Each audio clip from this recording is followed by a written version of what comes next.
Hi folks, I'm Alan Watt, and this is Cutting Through the Matrix on the 1st of July 2018.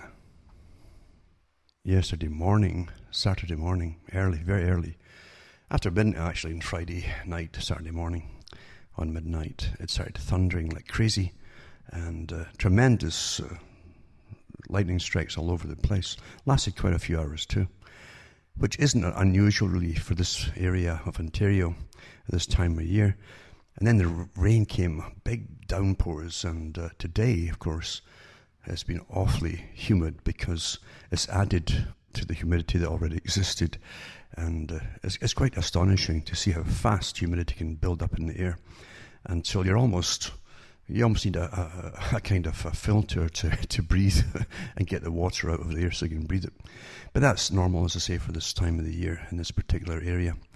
But I quite like thunderstorms, as long as you're in a nice, safe enough place, watching it all. It's quite fascinating to watch the lightning go from different parts of the compass over the course of a few hours and keep going for such a long time too.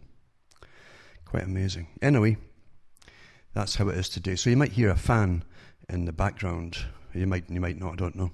You've got to get the air moving in here, even though that's all it does is just kind of move it around, but it's better than having stagnant air with high humidity. I don't know how folk really can afford to have air conditioning on all the time, because in Canada especially, and they have at least told us in Canada, in Ontario at least, that the cost of all energy and all fuels have to go up increasingly over the next few years. It's been going that way for years, of course, but the next few years too. In other words, there's going to be no relief from expensive fuels because you're getting pushed into the age of austerity, and that's the big agenda, as we all know. And there's so many articles out there, and I don't think people really, really understand that if you want to understand how we really learn things as human beings, is through osmosis, as Jacques E. Lull said. He was awfully good at studying people and philosophy and so on. And as he said, we don't learn directly, generally, as adults especially. We don't learn directly as little bits of information come your way on a very carefully constructed scientific system of what's called news. And it's in entertainment, it's embedded in entertainment and movies and so on, to get you used to certain ideas, themes or memes, so that you'll incorporate these things as fact and act upon them accordingly. And at the very least, just go along with every new agenda that's put in front of you. You won't think consciously through it, it'll seem all quite natural, just follow along. And that's the beauty of it. He says osmosis. It's almost like it comes out of the air and gradually attaches in bits and pieces to our minds. And unfortunately, that's a technique which the elite who run the world, and there is an elite, by the way, that runs the world with its councils and its form of a government that gives agendas out to what you think are elected governments across the world. And it's been here for an awful, awful long time. The one thing that power has never done is allow anything to pop up that might upset the apple cart and take power away from them.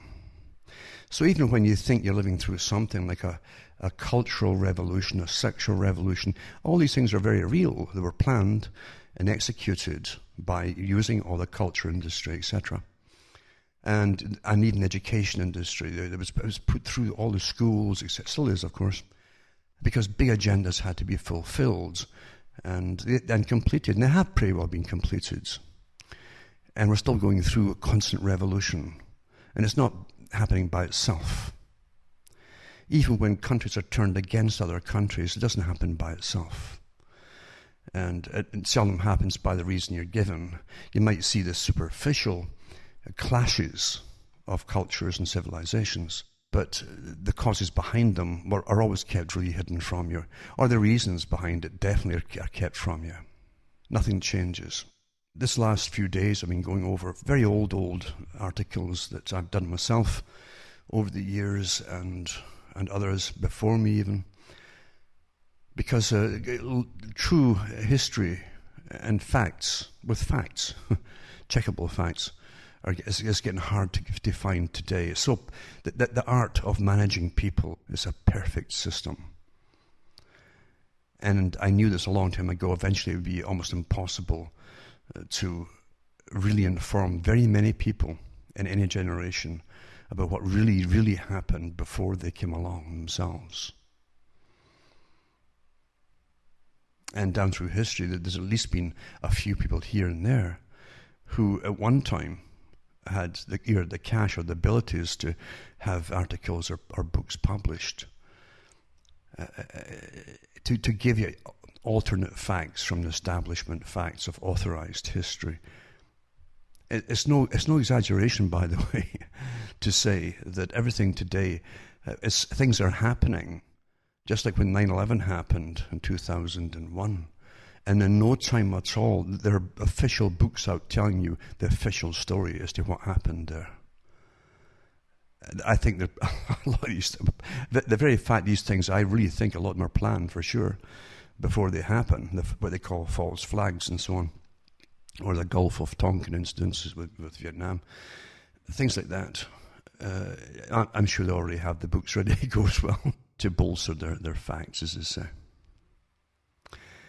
Even today, it's scary when you look at the countless books, for instance, on World War I and World War II, to give you other things that they kept secret from the public of all sides, by the way, or up until the present time.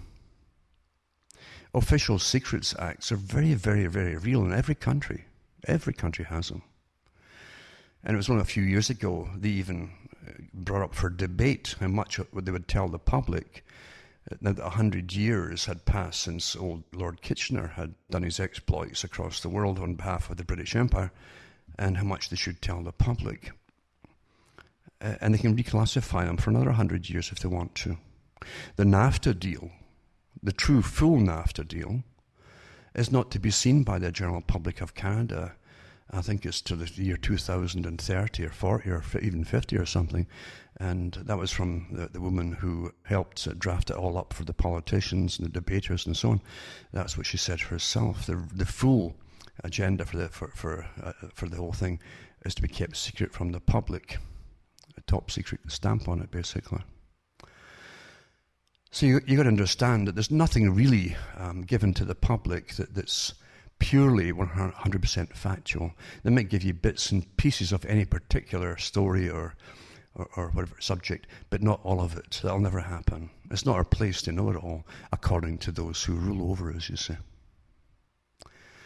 And that's what, again, it's an old technique. Francis Bacon talked about it. Machiavelli wrote about it.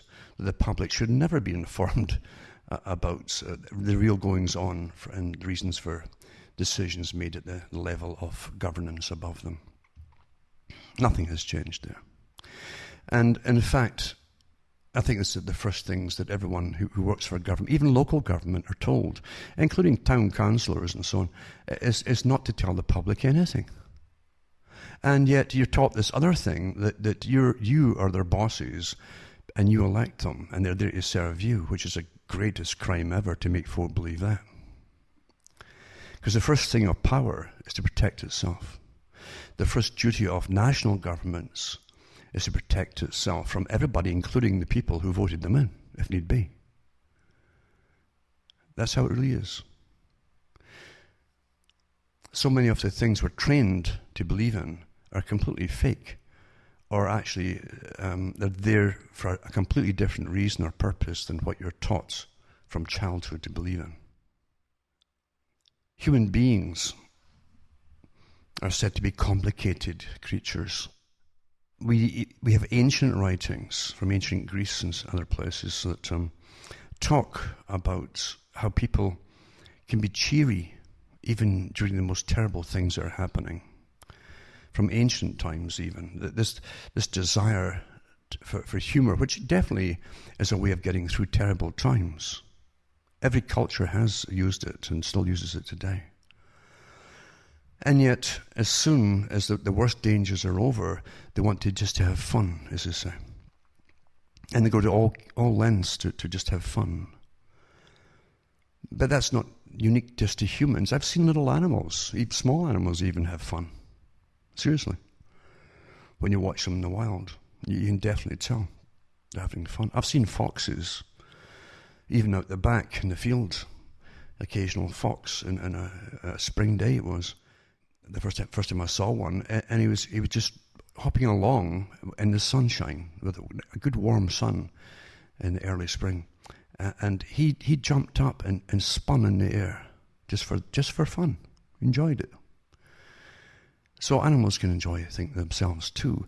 It's a necessity, it seems, because often the rest of or most of their life is pretty harsh and cruel, and rather precarious at times. And so we're complicating things. But remember too, those who rule over us understand all of these things. When you look at the propaganda movies that were churned out almost by machines, you might say, so fast for World War II and during World War II in Britain and other countries, the US ones were more polished, certainly, but they all have the same things in common. We'll get through this, and the British ones will suffer. I mean, Britain had been in austerity from even before World War I, and rationing and all the rest of it, and the Great Depression straight into World War II, and more rationing all the way through. So the folk were used to hardly get, well, really, they were malnourished, a lot of them. A lot of the people were really malnourished. And it showed in their lifespans, a lot of them. And like all those who study us all the time, as I say, through terrible things that happen to us, they study your offspring as well. And the first generation that they're born to for quite a few years also suffer because the parents were malnourished. Even when food starts to come back in again, it does have a lasting effect for a while. You have no idea how much we're studied. I've got documents from the government agencies and so on. A lot of the stuff really was classified, and maybe still is, but this kind of stuff really is an eye-opener to see how we can be used, often for all the wrong reasons, and then abused as well by lying to us all, when they already have post-world systems which will radically alter your culture and everything else that you believe in. I mean, they've done this in so many countries across the planet, mind you, the owners of the world. This old stuff to them. And because we have this propensity for being happy or looking for humor or fun in the most horrific conditions at times, then again they can use that against us or even for their own agenda as we go through it all as well. There's a good article, for instance, as an example, on the big find they found under Mexico City with stuff that used to be mythological to do with human sacrifice on a scale that you couldn't imagine. It seemed preposterous that what the conquistadores talked about and how they buried a whole massive city with the temples and rows of skulls galore for the sacrifices. It seemed so horrific that it must have been exaggerated by conquerors.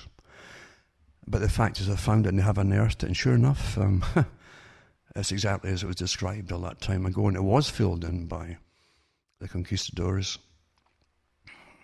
because they were so horrified at what they saw. Thousands upon thousands of rows of human skulls, men, women, and children, that were killed annually to the gods. Holes knocked in the skulls, and the skulls literally were strung together with poles. Media has always been used to standardize information given to the public, and it's also been used to give them their opinions on various topics across the board. The game, of course, was also to split people up into left-wing and right-wing, etc., and then have them buy, at one time, the newspapers which reflected what they thought was their views on things. They didn't realize that's really just the entrapment part. That's the pollen for the bee, you might say. And the bee goes there and takes the pollen, but along with the pollen comes all the disinformation or opinions and selected opinions with omission of other opinions or the other sides of the story, which is guaranteed to happen. Standardization of opinion across the board. And when you look at all the different sides of things, they generally all go along with the same memes, as I say. Global warming, massive climate change. Oh, it must go into austerity and pay to save the planet. Oh, must abort more children and have less children because we're getting overcrowded, etc., etc., etc. And it's in the movies, it's in your news, it's across the board. It's in education because your masters want it so. They can't go into the next phase of the big world revolutionary plan until you're all on board. And it's much better to get you believing in it rather than trying to force you along with it and dragging your heels. And it's quite easy to condition people to believe in it all. You know, most folk can't remember the weather 3 or 4 years ago, or even last year, some people. They really don't. Most folk haven't even seen the chem sprays in the skies that they've been doing since 1998 daily across the planet. And even when they start to come out in the big universities and admit to it, they still don't want to believe it until some very famous, well-known correspondent on the media comes out and tells them that this is so. That's how easily and well they've been conditioned to only trust people they've never met before because they're authorized spokespeople for the media. Quite interesting, that phenomenon in itself, isn't it? And I've said this before too, you can arm yourself with as many facts as you want from all the sources, in fact, and people generally won't believe you. But they'll believe exactly, even worse stuff, they'll believe with less data to back it up from people in authority if they see the same thing. It's quite amazing thing, that, isn't it? But that's how easy it is to train people. And the masters all know this, of course, too. But across the board, as I say, in every country, they get the same memes thrown at them, embedded in all the different topics for arguing. But the memes stay, because the memes are really meant to take hold, and they do take hold in most folk, like an inoculation sort of thing. And then they do tests to see if your inoculation worked. Are they all parroting the same stuff? Yep, you see. That's it. Or the ones who are not, let's find ways to change their minds. And they'll target you on the internet or through your cell phone or whatever it happens to be with little bits of added information to try to spin you off and make your mind being changed on their behalf. It's just too perfect today. And it's automatic. It's no big deal. They don't have to spend lots of time and staff just on you. It's done pretty well automatically now, all this kind of stuff. And you truly have, for those people who want to live in the Stone Age, basically, and believe that their vote counts and what they vote for is what they get, which is a government that cares about them with a civil service of humans that all are sworn to uphold their system, what they think is their system, and they're to protect and defend them, etc. Whereas you've got a massive, massive system and layers and layers and layers of new technocrats and bureaucrats and technicians all working upon electronic conditioning for you across the whole planet. Much bigger than your elected governments and all their civil servants. Much, much bigger. The CIA years ago, and just for the American side, was so well exposed as literally being a separate government in itself, where politicians in the US couldn't get access to what they were up to. In fact, and sometimes often, and I think very often, the presidents as well. And I think, too, that Quigley was quite right. Leaders of all parties are all part of the same organizations, the CFR for America and Trilateral Commission that they own as well. And how you get up there, it's a long process, really. Play the game, go and do some charity work, get your name down, different resumes from different little charities. Then they go into the lower end of politics. And they learn right off the bat, never ask questions. It's like Freemasonry. Freemasons must obey an order from superior brother in the lodge. They must, without question. And any personal reservations to the act that they must do, whatever they have to do, has to be put aside. That's what they are taught. And that's how it is with politics. It's exactly the same way, or the Chatham House rules of CFR, Royal Institute for International Affairs, and the European Union as well. They have their own branch of it too. It's all the same organization that runs the world. And that's how you get up there. Start off with the charity thing, get your resumes all ticked off and marked off. Go out on the golf course with the head. There's always a head of the little organisations that they recruit them all the up-and-coming ones, and pass them as fit to go on to the next level, etc. And they go on the golf courses, are tested out, and if they obey without question, they're put forward for training into the political arena. And that's how they get up there. But they know not to ask questions. If you ask questions, forget it. That's the reality. That's the way it is. So it's a vastly different system than what you're taught to believe in. And all these charities they work for too, generally, they don't give a penny to the organisations or charities to pretend to oversee. They literally are recruiting offices. And these offices do vet the people as they come in, and the folk who come in generally, they're almost professional by the age they're 20. They know not to ask questions even then, even about the charity they're supposed to be there, as they scoff their tea or their coffee and cakes, etc., all laid on by the money that's donated to them. That's really how it is in real life. Now, anthropologists is a tremendous tool to study all of us for the masters. Anthropologists are even sent out, and I've read articles years ago on the air from the different governments, including Britain, States, and so on, as they sent them out with the troops into different countries, and so that they could literally help manipulate the cultures of the people they were invading. And that's what, of course, we watched most of our lives now, is the invasion of other countries, with nothing to do with the reasons you're given. Nothing to do with the reasons you're given at all. We don't go out there and invade countries because they're not treating their people properly, whatever properly means. That doesn't happen. It's never happened. We're not in the business of doing good, not even for their own domestic populations. Again, it's a vastly different system. The system's ancient, by the way. Absolutely ancient. You'll find even, they have this idea, they always sell a system to get the people on board to work along, as I say, willingly, like global warming, for instance, or climate change. They changed it to as well, because warming wasn't cooperating at that time. And they never mentioned about the freezing winters we're getting now either, did he? They're awfully good at that. And unfortunately it works, because if you don't say it in the media, then people who are going through those cold winters will forget it all the easier too. It's just too easy to train the public. But in ancient times they did that too.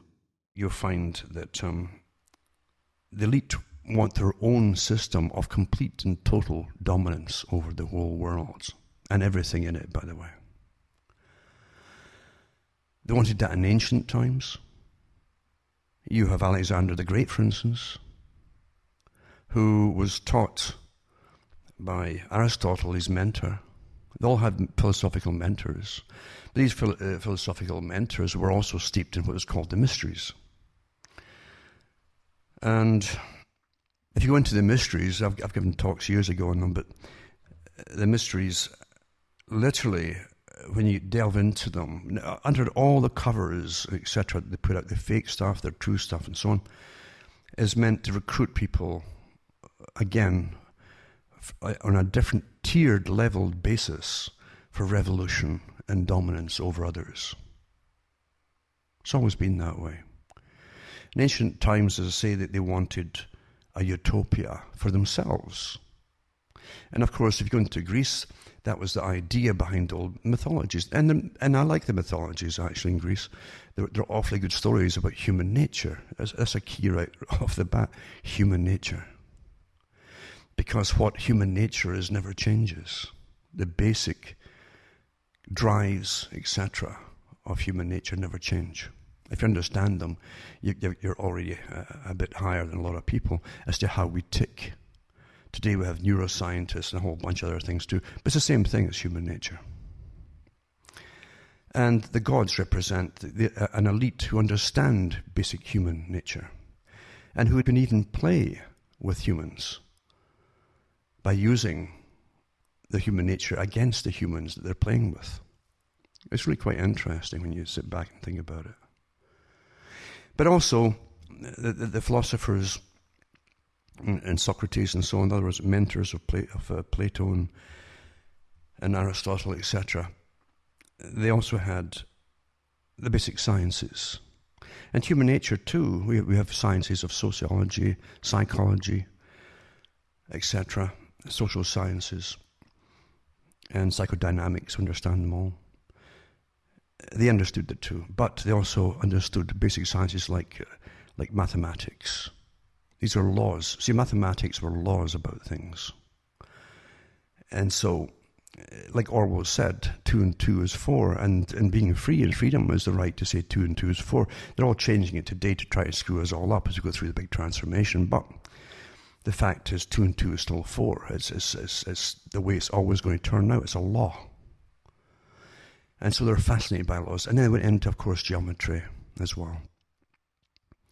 And when you find more laws to do with geometry, then they realized that way beyond the basic assumptions were actual laws. And they thought they could find laws for everything.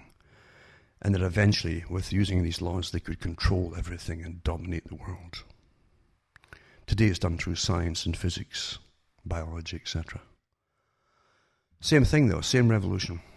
But you'll find, as I say, that the old saying that Albert Pike said, and others have said too, that we Masons, it says, never speak so plainly as we do while in public, it meant amongst the profane, because the profane will hear what they're saying, but you're only hearing what appears on the surface they're saying. There's always an inner meaning for the initiated, you see. And when I read that too many years ago, I thought, how amazing, because that's exactly what Aristotle was accused by Alexander, his student, of doing, was allowing some of the secrets out of their order to the profane, the people.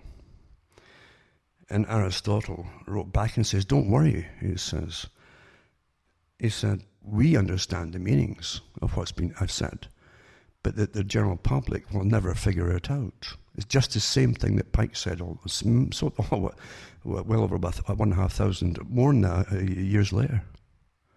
Same organization. Again, revolution, and Pike was the head of the International Revolutionary Committee at that time as well. So utopia again, and under Alexander, was one of their moves, of course, to try and unify and standardize a world system, all conquered. On the surface, that's how it's portrayed in even popular movies. But in reality, it was to conquer and totally control and gain all the wealth and the resources of all those nations at the same time. Where else do you find that? Well, you find it from the British system, based in London.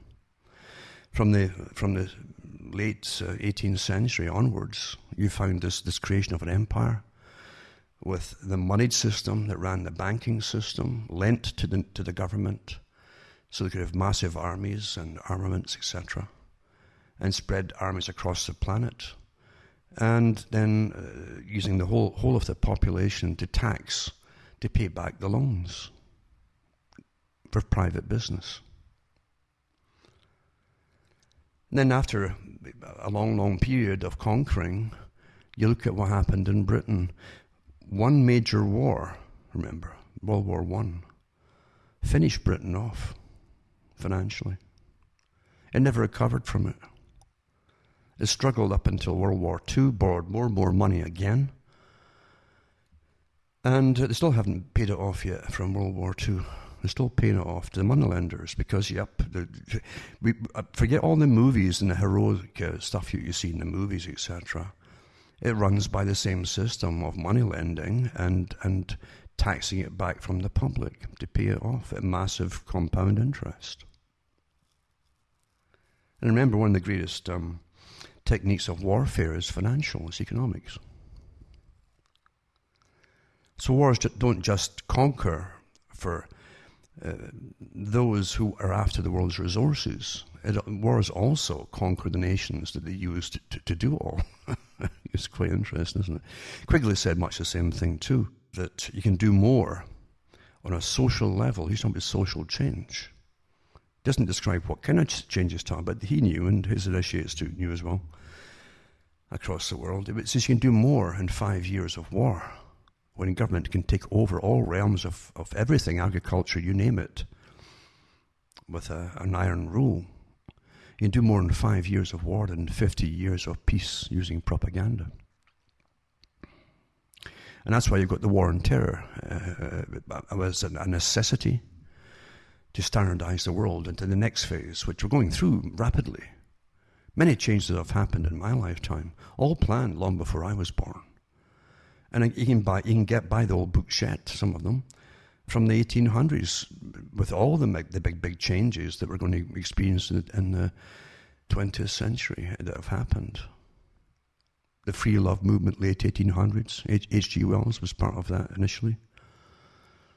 And using world wars, which he also talked about, to accomplish the goals. And then abolish nations with the barriers of borders, etc. And then they came up with free trade. Sign on here, and you will allow the free movement of labour and goods across borders. Then the next time they sign it, they just omit the labour part and just put migrants, etc., etc. It's on the go. Now, just like Alexander with his utopia, and those behind him that lauded him for conquering a good part of the ancient world and trying to supposedly unify it into one system, where the true Fisher Kings, you might say, would run the world like benevolent dictators. Hasn't changed. The same rhetoric came out of Carroll Quigley because he believes in that system, or he did believe in that system, and those who he mentored to be part of it and those who mentored him. That's how it really is. It's an elitist system who have never believed in democracy, but they use this term democracy to stop the people from having revolutions against them and throwing them out. Because you think, well, we can always vote them out the next time and get some better folk. That's what democracy is about. It's a front. And yet the same big agreements they make at the United Nations are kept in force, regardless of what party comes in. And you never see them toss out all these major change systems that have been agreed by the previous party. It doesn't happen. Now, what was needed with the 9/11 incident, of course, was to take the rights away from the public, to go across the Middle East, wiping out nations that were all on the list of the New American Century Group before it all happened, for years before it all happened, in fact. And we also know that Muammar Gaddafi in Libya was being paid to keep massive hordes from Africa from flooding across into Europe and Americas, because the population is always exploding in Africa and African countries and other countries as well. And the elites who run the world have always prattled on about overpopulation, always. And they don't count the peasants of, say, Britain or anywhere else any different from the peasants of India or Africa. We're all the same peasantry as far as you're concerned. Only they themselves at the top have the right genes, you might say. And they're very open about it. Even Prince Philip, of course, has been awfully good articles I've read myself about Philip, for instance, who's more open about the goal of it all and the wrong kind of people, as he puts it, those with what he calls lower IQs, etc. And lower economic brackets as well. We're all peasants to them. But here it says, the EU, this is from 2010. See, nothing happens, for, as I say, for the reasons you're told. Gaddafi was awfully important, and he had been for many, many years. And he said at the United Nations, before they killed him, that he said that if Libya wasn't taking care of this wall of who were trying to get across the world to flood Italy, etc., with massive, unending migrants, he said, there'd be no Europe as you know it, eventually. And that's why they killed him, because that had to be, he had to be eliminated and Libya demolished, along with other countries that had been on that list, the New American Century Group, the Project for New American Century. And the same one that Mr. Clark said, the general. And he also talked about all the countries that were on the list as well. But it says the EU is keen to strike a deal with Muammar Gaddafi on immigration, 2010. Commission chiefs to hold talks with Gaddafi. Gaddafi's demand, he demanded 5 billion, I think it's euros or a year, to stop Europe turning black, he says. This is from the Guardian newspaper in Britain. And so this is when they hadn't killed him, he was still alive, and it says that he put a price tag of 5 billion euros, which is 4.1 billion pounds a year on the deal, which was cheap. There's nothing, I mean, look at the billions they spend a day now on it. Right? This is a good scope to develop cooperation with Libya on migration, said Matthew Newman, Commission spokesman. Other officials said 3 negotiating sessions were expected by the end of the year between Brussels and Tripoli, as well as the staging of a summit of EU and African leaders in Libya in November. In a highly theatrical visit to Italy this week, Gaddafi warned that Europe would turn black unless it was more rigorous in turning back immigrants. Libya is a key transit point for legal migration from Africa to Europe. The Libyan leader said, remember, this is before the recent mass migration too, which really escalated after they killed Gaddafi. This Libyan leader said the bill for sealing the crossing routes would be at least 5 billion euros a year. Now, don't forget that Gaddafi didn't need the money. And his country didn't need it. His most successful country of an African nation, North African nation, of any of them. It says, well, the Commission in Brussels said that much could be achieved with Libya, far lesser amounts than that named by Colonel Gaddafi. Franco Frattini, the Italian foreign minister, supported the Libyan leader. He said European government chiefs would discuss the proposed migration pact at the Tripoli summit. Frattini went to Libya today to chair a meeting with Mediterranean Rim countries, 5 from the EU and 5 in the Maghreb. And so Gaddafi was making an argument that all the other Arab leaders in North Africa have made, which is that they don't want to be the gendarmes, like the police of Europe. Frattini said, the issue of the 5 billion euros has not been looked at up to now. We will look at it in European meetings and imagine it will be considered a European-African summit in Libya in November. And he made a speech just before they killed him, actually. He made a speech, Gaddafi did, at the United Nations, and it was televised, and he says there's nothing else holding this back from Europe. And that it would also escalate, too, with the countries that they were taken out across the Middle East. And, of course, he was next, and they did it to him, too. And that was why they did it to him, because the masters who owned Britain and the US and France had planned it that way. They couldn't. They need the mass migration. They can then turn round with the next part of their plan and say, "Look, we're all sinking. We're going to be really tighten our belts into austerity. Post-consumerist society has to happen because it's costing so much money. Yada yada yada." This is all part of the plan. There's no doubt about it in my mind whatsoever. They've really speeded it all up with taking out Libya. And then you have all these mass organizations, all run by a pyramid-style bureaucracy running mass migration. If you've seen the boats coming in, these are good big inflatables, and they'll have their life jackets and so on. Some of them have a lot of them actually have cell phones and lists of places to go into the countries when they arrive there. It's all well organized from outside the countries they're coming from, all planned that way. And Italy really is sinking because the countries can't afford it. They can't afford to take so many people in.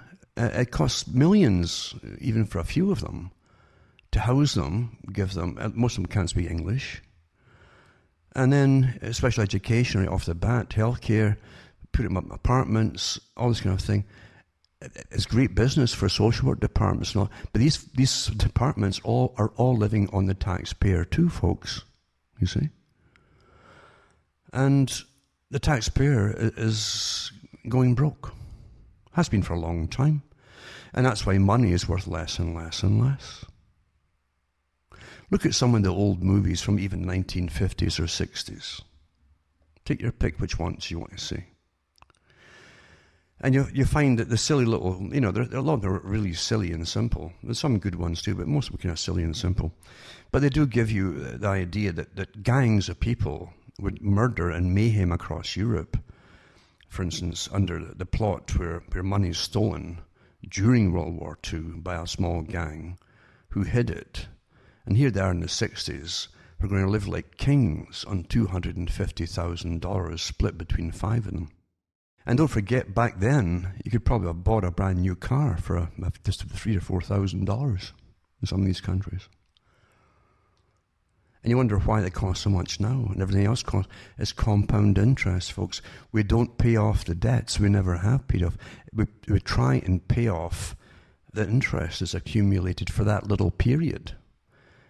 And that's what they mean by balancing the budget, not by paying off the debt. Never has been. And that's why you could have bought a house in the 1950s in Toronto, a brick house for under $5,000, a new one under $5,000. And you're lucky to buy something even smaller today, made of wood for $250,000. Compound interest. Till your money's worth less and less and less. That's how it's planned. Now, back to what I'm saying here. So I'll put up this article. Remember to always give you the articles to read for yourselves. It's up to you what you want to believe. But all I'm showing you is nothing is ever done for the reasons you're told. Never, ever.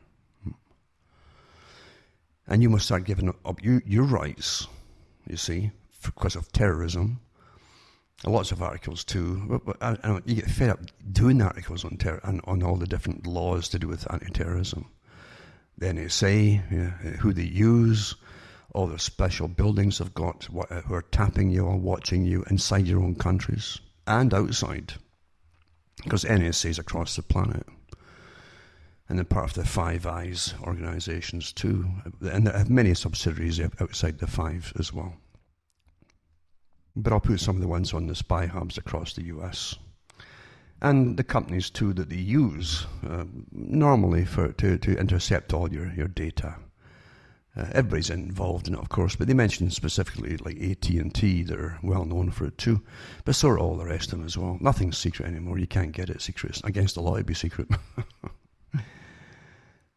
And then Project X, another one too in New York, to do with a spy hub in New York City in plain sight, etc. Australia too, by the way, at the moment is a bit worried now because they're now adjusting the laws again for more spying on their own people, really. So they must guard against foreign interference into their own politics, but not by curbing our rights, it says. Authoritarian governments around the world use broadly drafted national security laws to silence human rights defenders, journalists and bloggers and critics of the government. Australia should not join them by passing a revised espionage and foreign interference law that excludes safeguards for legitimate discourses in the public interest. And it gives you what's in this present bill that's going through.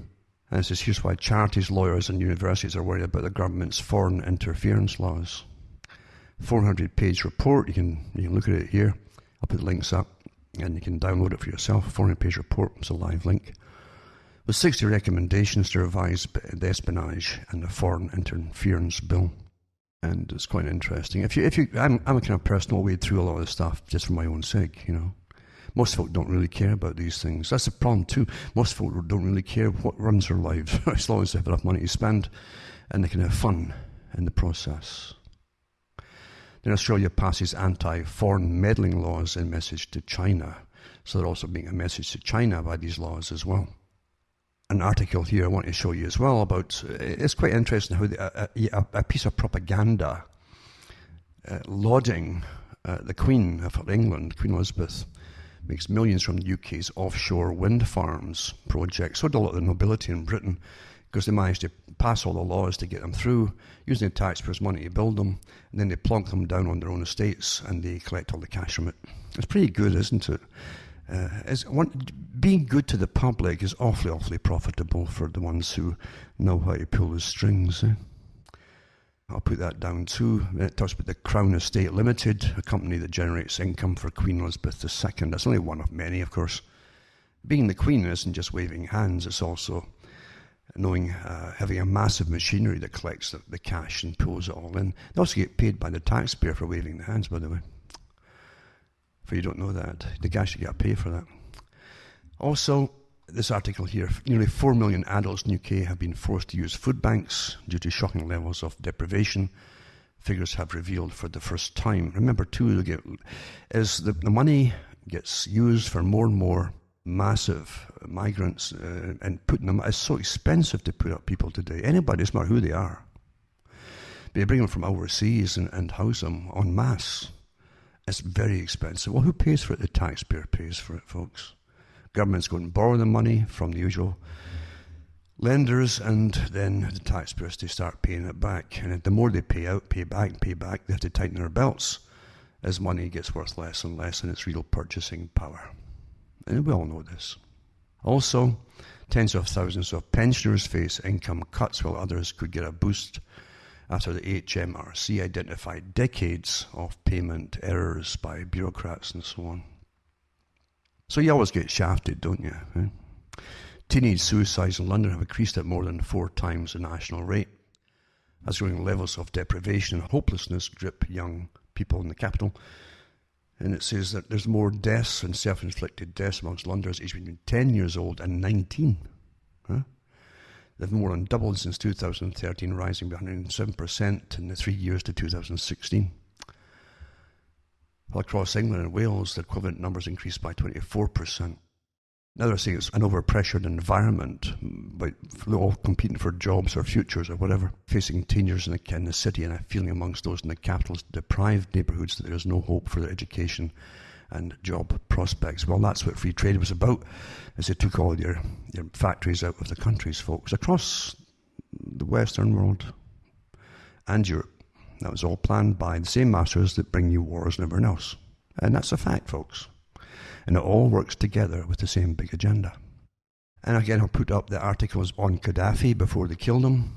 Maybe try and find some of the old ones I read before, when they actually went in and did it. And they gave France the privilege. That was very, very symbolic, by the way, of dropping the first bombs on Libya.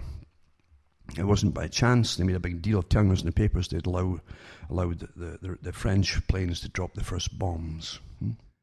Also, The Independent talks about Angela Merkel reportedly secured agreements with 14 European Union countries to rapidly return some asylum seekers arriving in Germany.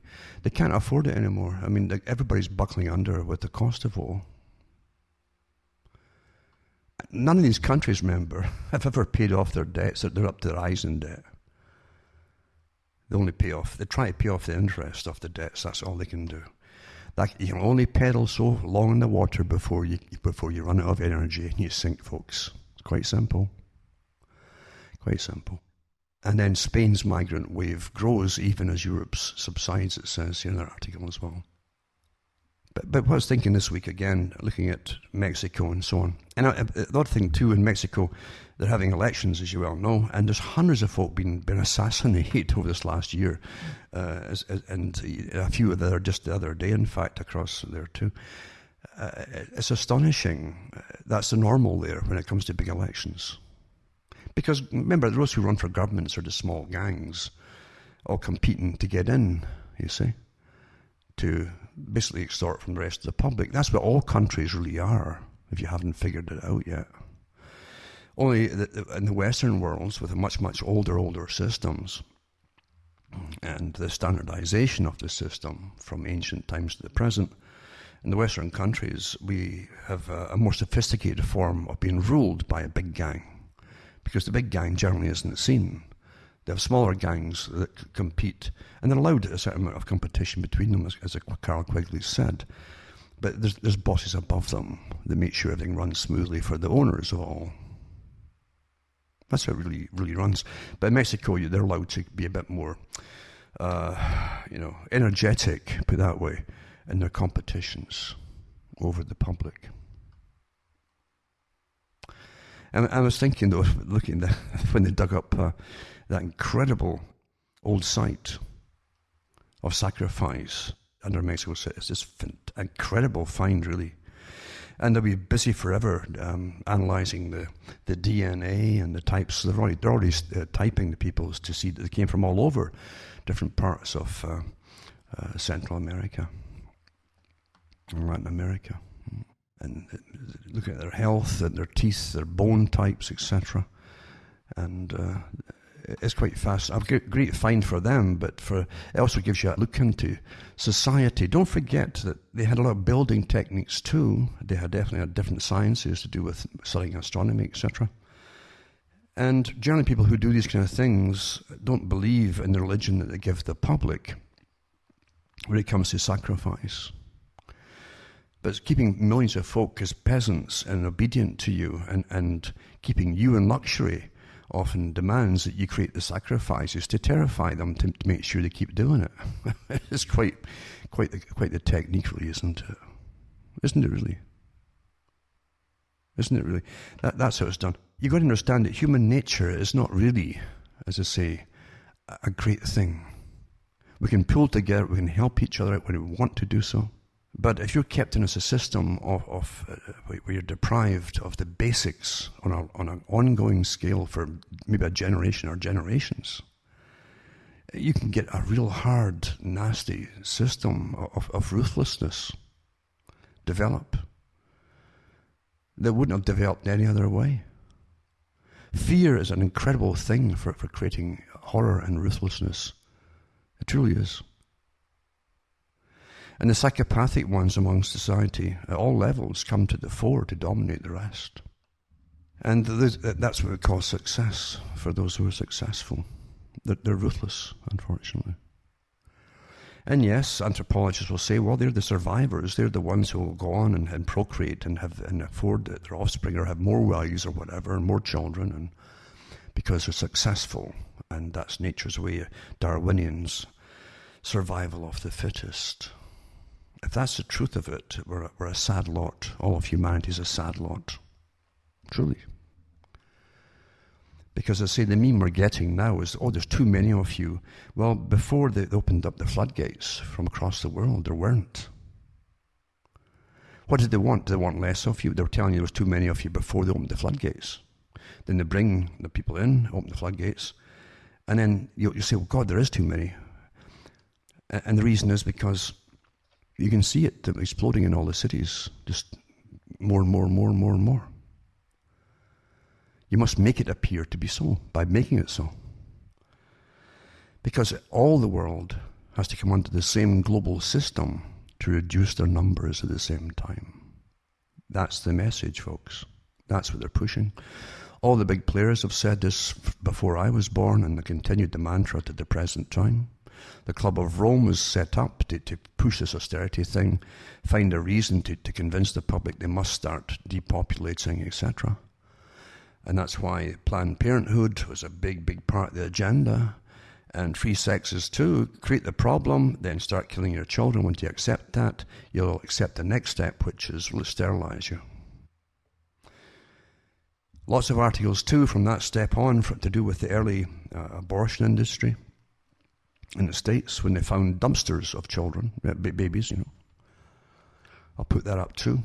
From years ago, because you understand, you're being taught to accept dehumanization. And when you adopt these opinions, you are accepting dehumanization, and your opinions then will dehumanize others, especially if you're in authority to do so. You're being taught and taught and taught. Instead of looking after everybody as best you can and sharing what you got, they want you to start to abort and then kill off the unfit, the big part of it too. The eugenics is back in style after World War II. It died off for a while. They're back in style again and giving you pills to kill you off in hospital rather than give you treatment. It's disgusting how you've been trained so easily. It truly is. And the meme is across the board. Now, I don't get TV. I don't watch TV. It's weaponized, terribly weaponized, to destroy your culture, destroy your families, destroy everything, and even destroy your own humanity, and to turn you into something you should not be, with the very opinions I've been talking about tonight. Dehumanizing yourself and others. And companies admit illegal fetal tissue sales in California operations. It's Planned Parenthood next, this article says here.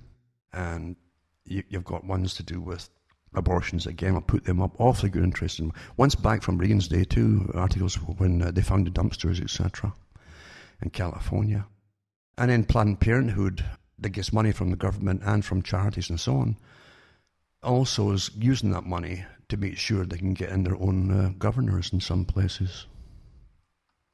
One of the old articles was Los Angeles fetus disposal scandal, it says. In 1982, they found 16,000 aborted fetuses being improperly stored in Melvin Weisberg's Woodland Hills, California home. And it tells you about the legal battle as well, how they started all up. This is what they were dumping them, just dumping them. And go back to what I said earlier about they found with the mass slaughter of sacrifices under Mexico City, the old temple. Link it with this, folks. I hope you understand what I'm getting at here, the links between it all.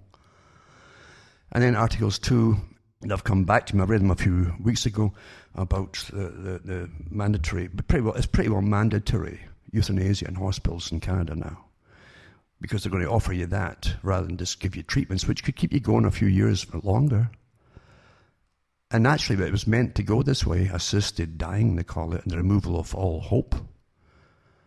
And obstacle to drug-free society. Well, it's interesting, as I say, as they really push the agenda ahead at such a pace now. Step by step, but it all ties together. First abortion, let's kill off the elderly now. Let's kill off folk who are depressed, or let's kill off folk who might cost a little bit on healthcare now. Economic reasons, as they claim. Your value is over. Why don't you just die quietly when you could last a few years longer with the right treatment and with the other medications that you've already paid through insurance for years by law? You understand what I'm saying? This is what it's all about, folks. It's disgusting, isn't it? I think so. What's happened in the past can be done again. It might have a slightly different appearance. It's the same thing that's happening, folks. Your masters decide what you're worth, if they even need you anymore or they don't need you. Remember the books too I have for sale at cuttingthroughthematrix.com. There's books and discs I have there. You can order them if you go into the website, cuttingthroughthematrix.com. Remember that I only sell them on my sites. That's where you'll get the actual books and discs. I don't sell any other products like herbal products or anything like that. Just the books and discs, and they're only from my sites. Any other ones you see out there are bogus if they're selling the books. I hope you get something out of what I'm saying. I'm just trying to get through to a few people, because knowledge is carried on by a few down through the generations. Always has been. And for those who are banging their head against the wall, think there's something wrong with them because things just don't make sense, I'm trying to give you the reasons why. And then you can go on, and hopefully enough of the young folk can carry on the knowledge into the next 20, 30, 40, 50, 100 years, whatever. That's how it's done. Because there is a real war, and a many, many different leveled war we're living through right now. So from myself, Alan Watt from Ontario, Canada, it's good night. May your God or your gods go with you.